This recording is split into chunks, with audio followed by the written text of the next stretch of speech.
ಛತ್ರಪತಿ ಶಿವಾಜಿ ಸಿಂಹ ಆದ್ರೆ ಶಂಭು ಮಹಾರಾಜ ಸಿಂಹ.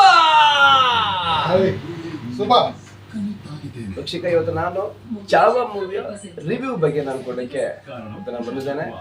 ನನ್ನ ಜೊತೆ ನಮ್ಮ ಸ್ನೇಹಿತರಾದ ರಘು ಕೂಡ ಇದ್ದಾರೆ. ಬನ್ನಿ ಅವ್ರಿಗೆ ವೆಲ್ಕಮ್ ಮಾಡೋಣ ನಮ್ಮ ಕೃಷ್ಣ ಚಕ್ರ ಚಾನಲ್ಗೆ. ರಘುವರೇ ನಮಸ್ಕಾರ. ನಮಸ್ಕಾರ, ಹೇಗಿದ್ದೀರಾ? ಸುಬಾ. ಓಕೆ, ಈಗ ತುಂಬಾ ಎಲ್ಲ ಸಿನಿಮಾಗಳು ಥಿಯೇಟರ್ ಇವಾಗ ಒಂದು ಅಬ್ಬರ ಇಡ್ತಿದೀವಿ ಎಲ್ಲ. ಈಗ ಒಂದು ಚಾವ ಅಂತಕ್ಕಂಥ ಮೂವಿ ಎಲ್ರು ಕೂಡ ಇಂಡಿಯನ್ಸ್, ಅದರಲ್ಲಿ ಹಿಂದೂಸ್ ಹೋಗಿ ಮೂವಿನ ನೋಡ್ಬೇಕಿದನ್ನ. ಯಾಕೆಂದ್ರೆ ಇದು ಐತಿಹಾಸಿಕವಾಗಿರ್ತಕ್ಕಂಥ ಇತಿಹಾಸದಲ್ಲಿ ಇರ್ತಕ್ಕಂಥ ಒಂದು ಮೂವಿ ಇದು. ನಮ್ಮ ಕರ್ನಾಟಕದ ಮಹಾರಾಷ್ಟ್ರದಲ್ಲಿ ನಡೆದಂತ ಒಂದು ಘಟನೆಯನ್ನ ಸಿನಿಮಾ ಮಾಡಿದ್ದಾರೆ ಇವರು. ಆ ಸಿನಿಮಾದಲ್ಲಿ ವಿಕಿ ಕೌಶಲ್ ಅವರು ಕೂಡ ಒಂದು ಶಂಭು ಮಹಾರಾಜನ ಪಾತ್ರ ಮಾಡಿದ್ದಾರೆ. Very fantastic. ಆ ಸಿನಿಮಾ ಒಂದು ಸ್ಟಾರ್ಟಿಂಗ್ ಅಲ್ಲಿ ಆ ಮೂವಿ ನೋಡಕ್ಕೂ ಕೂತ್ರೆ ನಮ್ ನರನಾಡಿಗಳೆಲ್ಲ ನೆಟ್ಟಿಗಾಗ್ಬಿಡುತ್ತಲ್ಲ, ನರನಾಡಿಗಳು ಇದೆಲ್ಲವ. ಆ ಪಾತ್ರದಲ್ಲಿ ಶಂಭು ಮಹಾರಾಜ ಪಾತ್ರ ಮಾಡಿದ್ದಾರೆ ವಿಕಿ ಕೌಶಲ್ ಅವರು. ಹಿಂದಿನ ಕಾಲದಲ್ಲಿ ರಾಜ ಹೇಗಿದ್ದ, ಅವ್ರು ಹೇಗೆಲ್ಲ ಅವರು ಹುರಿದುಂಬಿಸ್ತಾ ಇದ್ರು ಸೈನಿಕರನ್ನ, ಮತ್ತೆ ಕೋಟೆಗಳನ್ನ ಹೇಗೆ ಕಟ್ಟಬೇಕು ಅವೆಲ್ಲವನ್ನ ಆ ಫಿಲ್ಮ್ ಅಲ್ಲಿ ನಿಜವಾಗಿ ತೋರಿಸ್ಕೊಟ್ಟಿದ್ದಾರೆ. ಈಗ ಆ ಸಿನಿಮಾ ನೋಡ್ತಿದ್ರೆ ನಾವು ಏನು ಇತ್ತೀಚೆಗೆ ಏನು ಅದು ಸಿನಿಮಾ ಅನ್ಸಲ್ಲ, ಅದು ನಿಜ ಘಟನೆ. ನಾವು ಕೂಡ ಆ ಕಾಲದಲ್ಲಿ ಇದೀವ, ನಾವು ಕೂಡ ಆ ಕಾಲದಲ್ಲಿ ಏನಾದ್ರು ನಾವು ಜೀವನ ಮಾಡ್ತಿದ್ವಿ ಅನ್ಸ್ಬಿಡ್ತಲ್ಲ ಅವರು. ನೀವು ನೋಡಿದಿರ ಅದು? ಸರ್ ನೋಡಿದೀನಿ ಸರ್. ಹೇಗಿದೆ ಮೂವಿ? ಸೂಪರ್ ಸರ್, ಫಿಲಂ ಒಂದು ಸೂಪರ್ ಆಗಿದೆ. ಈಗ ನೀವು ಹೇಳಿದ್ರಲ್ಲ hero Vicky Kaushal, super ultimate. ಒಂದೊಂದು ಸೀನು ಸರ್, ನನಗಂತೂ ತುಂಬಾ ಇಷ್ಟ ಆಯ್ತು. ಫಿಲಂ ಅಂತೂ ಸೂಪರ್, ಮಾತಾಡಂಗಿಲ್ಲ.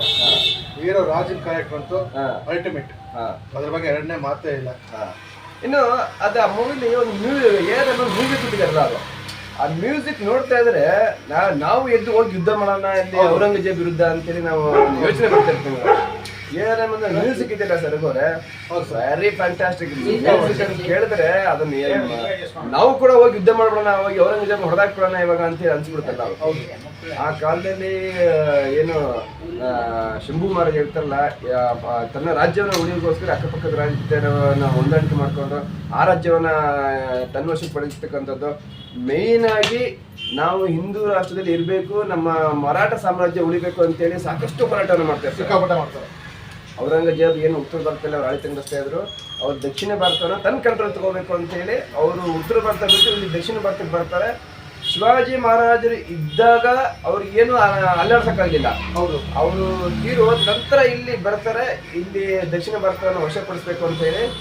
ಅವಾಗ ಇಲ್ಲಿ ಸಿಂಹದ ಮರಿ ಅಂತ ಏನ್ ಕರಿತೀವಿ ಇಲ್ಲಿ ಶಂಭು ಮಹಾರಾಜ, ಅವ್ರನ್ನ ನೋಡಿ ಅವ್ರಿಗೆ ಬೆಚ್ಚಿ ಬಿದ್ಬಿಡ್ತಾರಲ್ಲ ಅವರು.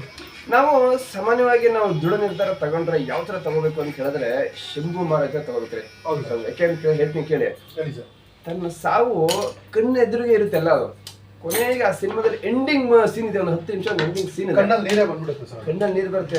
ಎಲ್ಲರೂ ಆಲ್ಮೋಸ್ಟ್ ನಿಮ್ ಕಂಡಂಗೆನೆ ಹೇಳ್ತಾ ಬರ್ಬೇಕಾದ್ರೆ ಕಣ್ಣಲ್ಲಿ ನೀರು ಹಾಕೊಂಡೆ ಬಂದಿದ್ದು. ನಮ್ಮ ಒಂದು ಸಂಸ್ಕೃತಿ ಏನಿದೆ ಅದ್ರ ಬಗ್ಗೆ ತುಂಬಾ ಅಲ್ಟಿಮೇಟ್ ಆಗಿ ಹೇಳಿದ್ದಾರೆ. ಹೌದು.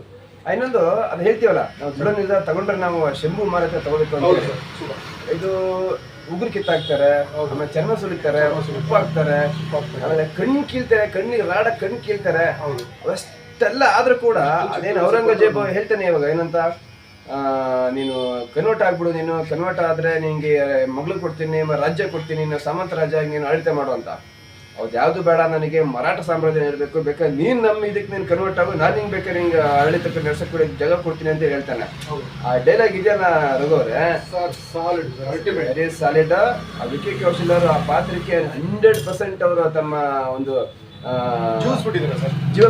ಅದಕ್ಕೆ ಎರಡು ಮಾತಿಲ್ಲ. ಇನ್ನೊಂದು ಆ ಸಿನಿಮಾದಲ್ಲಿ ಇವರು ರಶ್ಮಿಕಾ ಮಂದಣ್ಣ ಇರಲ್ಲ, ಅವ್ರದ್ದೇನು ಆಕ್ಟಿಂಗ್ ಬಂದಿಲ್ಲ. ಅವರು ಸರಿ, ಅವ್ರದ್ದು ಡುಬಾಕು ಆಕ್ಟಿಂಗ್, ಸುಮ್ಮನೆ ಏನೋ ಹೀರೋಯಿನ್ ಇರ್ಬೇಕು ಅಷ್ಟೇ. ಈಗ ಏನೋ ಬಾಕಿದಲ್ಲೆಲ್ಲ ಒಂಥರ ಬೇರೆ ಇದಕ್ಕೆಲ್ಲ ಪಾರ್ಟಿ ಕ್ಯಾರೆಕ್ಟರ್ ಇದಾಗ್ತಾರೆ. ಐತಿಹಾಸಿಕ ಸಂಬಂಧಪಟ್ಟಂತ ಮೂವಿ ಇದೆಯಲ್ಲ, ಅದಲ್ಲೇ ನಾವು ಇದಾಗಲ್ಲ. ಇನ್ನೂ ಒಂದು ಆಕ್ಟಿಂಗ್ ಮಾಡ್ಬೇಕು, ಇನ್ನೂ ಅವ್ರ ಆಕ್ಟಿಂಗ್ ಎಕ್ಸ್ಪೆಕ್ಟೇಷನ್ ಇತ್ತು ಜನಗಳಿಗೆ, ಏನೋ ಆಕ್ಟಿಂಗ್ ಮಾಡ್ತಾರೆ ಅಂತ. ಬಟ್ ಅದ್ರಲ್ಲಿ ಏನೂ ಬಂದಿಲ್ಲ. ಪರ್ಫಾರ್ಮೆನ್ಸ್ ಕಾಣಿಸಿಲ್ಲ. ಆ ಲಕ್ಷ್ಮಣ್ ಅವರ ಒಂದು ಇದೆಯಲ್ಲ ಡೈರೆಕ್ಷನ್, ಹೌದು ಸರ್, ಅದು ವೆರಿ ಅದ್ಭುತವಾಗಿ ಕಟ್ಕೊಟ್ಟಿದ್ದಾರೆ. ಅದು ಡೈರೆಕ್ಷನ್ ನಾವು ಸುಮಾರು ಇತಿಹಾಸ ಸಿನಿಮಾನ ನೋಡಿದ್ವಿ ನಾವು, ಐತಿಹಾಸಿಕ ಇರ್ತಕ್ಕಂಥದ್ದು. ಓಕೆ, ಬಟ್ ಆದ್ರೆ ಅವೆಲ್ಲಕ್ಕಿಂತ ಇದು ಇಲ್ಲ ತುಂಬಾ ಚೆನ್ನಾಗಿದೆ.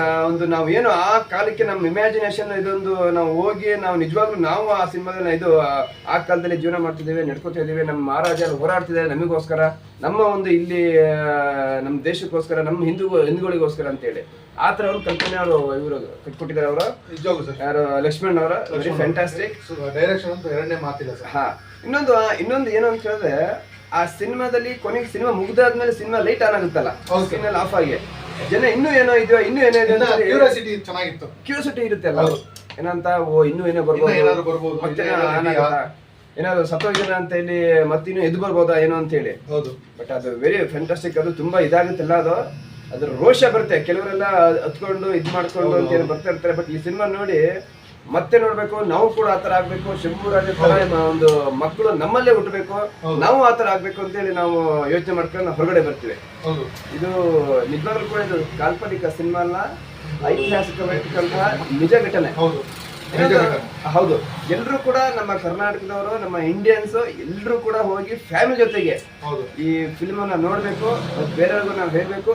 ಸ್ಪೆಷಲ್ ಆಗಿ ನಮ್ಮ ಮಕ್ಕಳಿಗೆ ನಾವು ಅದನ್ನ ತೋರಿಸ್ಬೇಕು ಸರ್. ನಮ್ಮ ಮಕ್ಕಳಿಗೆ ನಾವು ಏನು ಕಲಿಸ್ತಾ ಇದೀವಿ, ದೇಶಾಭಿಮಾನ, ದೇಶದ ಬಗ್ಗೆ, ನಮ್ಮ ರಾಜ್ಯದ ಬಗ್ಗೆ, ನಮ್ಮ ಸಂಸ್ಕೃತಿ ಬಗ್ಗೆ ಒಂದು ಹೇಳ್ಕೊಡ್ಬೇಕಂದ್ರೆ ಫಿಲಂ ತೋರಿಸಿ. ಇದು ನನ್ನ ಅನಿಸಿಕೆ. ಹೌದು, ಈಗ ಕೆಲವು ಕಾಲ್ಪನಿಕ ಸಿನಿಮಾಗಳು ಇರ್ತಲ್ಲ, ಈಗ ಕೆಲವು ಹೀಗೆ ಆಗುತ್ತೆ ಇದಾಗುತ್ತೆ ಅಂತ. ಈ ಸಿನಿಮಾದಲ್ಲಿ ಉತ್ಪ್ರೇಕ್ಷಣೆ ಇಲ್ಲ, ಎಲ್ಲ ಫುಲ್ ನಿಜ ಹೇಗಿರುತ್ತೆ ಹಾಗೆ. ಅದ್ರಲ್ಲಿ ಇವ್ರದ್ದು ಯಾರ್ದು ಔರಂಗಜೇಬದು ಸೈನ್ಯ ಸಂಖ್ಯೆ ಜಾಸ್ತಿ ಇರುತ್ತಲ್ಲ, ಒಂದು 10 ಲಕ್ಷ 2 ಲಕ್ಷ ಇರುತ್ತೆ, ಅವರೊಂದು 50,000 ಇದ್ರೆ ಒಂದು 2,000 ಇರುತ್ತೆ. ಅದರಲ್ಲಿ ಗೆರಿಲ್ಲೆ ಮಾದರಿ ಅಂತ ಬರುತ್ತೆ ರಘುವರಲ್ಲೇ, ಅಂದ್ರೆ 10 ಜನನ ಒಬ್ಬ ಹೇಗೆ ಹೊಡಿಬೋದು ಅನ್ನೋದನ್ನ ತೋರಿಸ್ಬಿಟ್ಟಿದ್ದಾರೆ. ಈಗ ನಿಮಗೆ ನಿಮ್ದು ಬಾಡಿ ಹೆವಿ ಇದೆ, ಇವಾಗ ಚಿಕ್ಕ ಮಕ್ಳು ನಿಮ್ಮನ್ನ ಹೇಗೆ ಹೊಡೆದಾಕ್ಬೋದು ಅಂತೇಳಿ ಆ ತರ ಒಂದು ಗೆರಿಲ್ಲೆ ಮಾದರಿ ಯುದ್ಧದಲ್ಲಿ ಸಕ್ಸಸ್ ಆಗ್ತಾರೆ ಎಲ್ಲ ಅವರು. ಯಾರು ನಮ್ಮ ಶಂಭು ಮಹಾರಾಜ. ಯಾಕೆಂತ ಕೇಳಿದ್ರೆ ಎಲ್ಲವನ್ನ ನಾವು ಶಕ್ತಿಯಿಂದ ಗೆಲ್ಲಕ್ಕಾಗಲ್ಲ, ಕೆಲವು ಯುಕ್ತಿಯಿಂದ ಗೆಲ್ಲಕ್ಕಾಗಲ್ಲ, ಯುಕ್ತಿಯಿಂದ ಕೂಡ ಗೆಲ್ಲಕ್ಕಾಗ್ತಿಲ್ಲ. ಅಳಿವು ಉಳಿವು ಪ್ರಶ್ನೆ ಎಲ್ಲ. ಇನ್ನೊಂದು ಆ ಶಂಭು ಮಹಾರಾಜ ಆ ಟೈಮಲ್ಲಿ ಆ ಸೈನಿಕನ ಹುರಿದುಂಬಿಸ್ತಾ ಇರ್ತಾರಲ್ಲ, ಅವರು ಔರಂಗಜೇಬ್ ದೊಡ್ಡ ಸೇನೆ ಇಡೀ ಇಂಡಿಯಾದಲ್ಲಿ ಇರುತ್ತೆ, ಇವ್ರು ಬರೀ ಚಿಕ್ಕ ರಾಜ್ಯ, ಒಂದು ಚಿಕ್ಕ ಒಂದು ಸಂಸ್ಥಾನ ಅಷ್ಟೇ ಇರುತ್ತಲ್ಲ. ಅವೆಲ್ಲ ನಾನು ಚೆನ್ನಾಗಿ ತೋರಿಸ್ಬಿಟ್ಟಿದ್ದಾರೆ. ಇದನ್ನ ಸಿನಿಮಾ ಅಂತ ನೋಡ್ಬಾರ್ದು, ನಾವು ನಿಜ ಘಟನೆ ಅಂತ ನೋಡ್ಬೇಕು ಎಲ್ಲ. ಅದು ಬಟ್ ವೆರಿ ಅದ್ಭುತವಾಗಿದೆ, ವೆರಿ ಫ್ಯಾಂಟಾಸ್ಟಿಕ್. ಅದು ನೀವು ಎಂಜಾಯ್ಮೆಂಟ್ ಅಂತ ಹೋಗ್ಬಿಡಿ ನೀವು. ದೇಶಾಭಿಮಾನ ಮತ್ತೊಂದು ಆತ್ಮವಿಶ್ವಾಸ, ನಾವು ನಮ್ಮದು ನಮ್ಮ ರಾಜ್ಯ ಹೇಗಿರ್ಬೇಕು ನಾವು ಅದನ್ನ ಇಂಡಿಯನ್ಸ್ ಅಂತ ಚೆನ್ನಾಗಿ ತೋರಿಸ್ಬಿಟ್ಟಿದ್ದಾರೆ. Very fantastic. ಮತ್ತಿನ್ನೊಂದು ನಮ್ಮ ನರೇಂದ್ರ ಮೋದಿ ಅವರು ಕೂಡ ಹೇಳಿದ್ರಲ್ಲ, ಅದು ಚಾವ ಅಂತ ಹೇಳಿ. ಆಕ್ಚುಲಿ ಚಾವ ಅಂತ ಏನು ಅಂತ ಹೇಳಿದ್ರೆ ಅದು ಸಿಂಹದೇ ಮರಿ ಅಂತ. ಅದೆಲ್ಲ ಅವನು ಕೇಳ್ತಾನೆ, ನಾವು ಇವಾಗ ಯಾರದು ಔರಂಗಜೇಬ್ ಯಾರು ನೀನು ಅಂತ. ಅವಾಗ ಹೇಳ್ತಾನೆ ಛತ್ರಪತಿ ಶಿವಾಜಿ ಸಿಂಹ, ನಾವು ಸಿಂಹದ ಮರಿಗಳು ಅಂತ ಹೇಳಿ. ಬೇರೆ ಅದು ಕೊನೆಗೆ ಒಂದು ಎಂಡಿಂಗ್ ಬರ್ಬೇಕಾದ್ರೆ ನಿಮಗೂ ಕೂಡ ತುಂಬಾ ಬೇಜಾರಾಯ್ತು ಹೇಳಿದ್ನಲ್ಲ, ನಾನೊಂದು ದೇಶದ ಅಭಿಮಾನಿ, ನನಗೂ ನಮ್ಮ ಸಂಸ್ಕೃತಿ ಬಗ್ಗೆ ತುಂಬಾ ಇಷ್ಟ ಇದೆ. ನಮ್ಗೂ ಮೈಸೂರು ಮಹಾರಾಜರು, ನಮ್ಮ ಅಶೋಕ್ ಮಹಾರಾಜರು, ನಮ್ಮ ತುಂಬಾನೇ ಇಲ್ಲಿದೆ ಕೆಂಪೇಗೌಡರು, ಇಲ್ಲಿ ನಮ್ಮ ಲೋಕಲ್ ಆಗಿ ತುಂಬಾನೇ ನಮ್ಮ ಕಣ್ಣ ಮುಂದೆ ಇದೆ. ನಾವು ಕೇಳ್ಪಟ್ಟಿದೀವಿ, ನೋಡಿಲ್ಲ. ಆದ್ರೆ ನಂಗೆ ತುಂಬಾ ಸಂಸ್ಕೃತಿ ಬಗ್ಗೆ ಇಷ್ಟ. ಆದ್ರೆ ಆ ಮೂವಿ ಆಗಿ ನೋಡ್ರಿ, ಒಂದು ನಮ್ಮ ಅಭಿಮಾನ, ನಾವು ಏನು ಮಾಡಬೇಕು, ದೇಶಾಭಿಮಾನಕ್ಕಾಗಿ, ಒಂದು ರಾಜ್ಯಕ್ಕಾಗಿ, ಒಂದು ಇದಕ್ಕಾಗಿ ಅವರು ಓಡಿಸ್ಬೇಕು ಅನ್ನೋದು ಒಂದು ಇದೆಯಲ್ಲ, ಅದು ತುಂಬಾ ನಮ್ಗೆ ಇಷ್ಟ ಆಗಿದೆ. ಅದು ಪ್ರತಿಯೊಂದು ಯುವಕರಲ್ಲಿ ಈಗಿನ ಜನರೇಷನ್ ಅಲ್ಲಿ ಬರಬೇಕು. ಫಿಲಮ್ ಶೋಕಿಗಾಗಿ ಹೋಗ್ಬೇಡಿ, ಇದು ನಮ್ಮ ಸಂಸ್ಕೃತಿಗಾಗಿ ಹೋಗಿ. ಇದು ನನ್ನ ಒಂದ್ ಕಡೆ ಒಂದು ಮನಸ್ಸಿನ ಮಾತು ಈಗಿನ ಜನರೇಷನ್. ಓಕೆ ವಿಷಯಕ್ಕೆ ನೋಡಿದ್ರಲ್ಲ, ನನ್ಗಿಂತ ನಮ್ಮ ರಘುವರ ತುಂಬಾ ಚೆನ್ನಾಗಿ ಮಾತಾಡಿದ್ರು ಆ ಸಿನಿಮಾ ಬಗ್ಗೆ. ಓಕೆ, ಮುಂದಿನ ಸಿನಿಮಾದೊಂದಿಗೆ ನಾನು ರಿವ್ಯೂ ಒಂದಿಗೆ ನಾನು ಬರ್ತೀನಿ. ಅಲ್ಲಿವರೆಗೂ ನಮಸ್ಕಾರ, ಟಾಟಾ, ಬಾಯ್. ನಮಸ್ಕಾರ ರಘುವರ ಕಾರ್ಯಕ್ರಮಕ್ಕೆ ಸ್ವಾಗತ. Thank you.